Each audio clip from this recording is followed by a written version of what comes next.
In this example, we are still finding the domain of a rational function.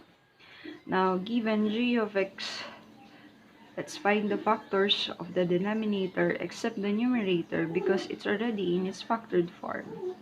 Now, q of x represents the denominator. Now, since the leading term has a coefficient which is greater than 1, we need to find the product of this first term and the last term, which is equal to negative 6x squared. Now, let us find factors of negative 6x squared whose sum is the middle term, negative 5x.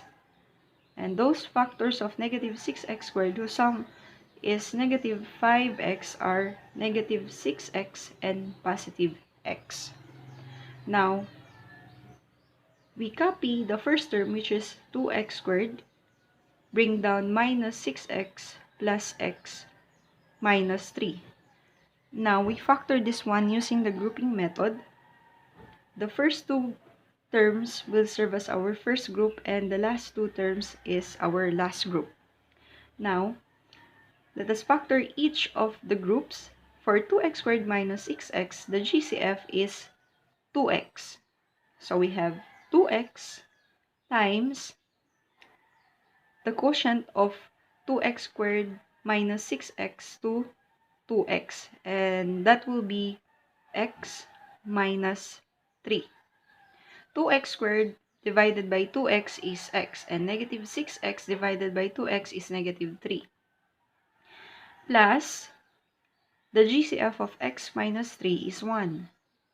So, if the GCF is 1, just copy x minus 3. So, the factors of q of x will be 2x plus 1, 2x plus 1, and x minus 3. Now, we have the new form of g of x, which is in its factored form. Now, let us find the zeros of 2x plus 1 and x minus 3. So, those will be 2x plus 1 equal to 0. We get 2x equals negative 1, which is x equals negative 1 half. So, negative 1 half will be excluded in the denominator. And the other 0, which is x minus 3 equal to 0, is x, which is equal to positive 3. Now, our domain will be the set of real numbers except negative 1 half and 3.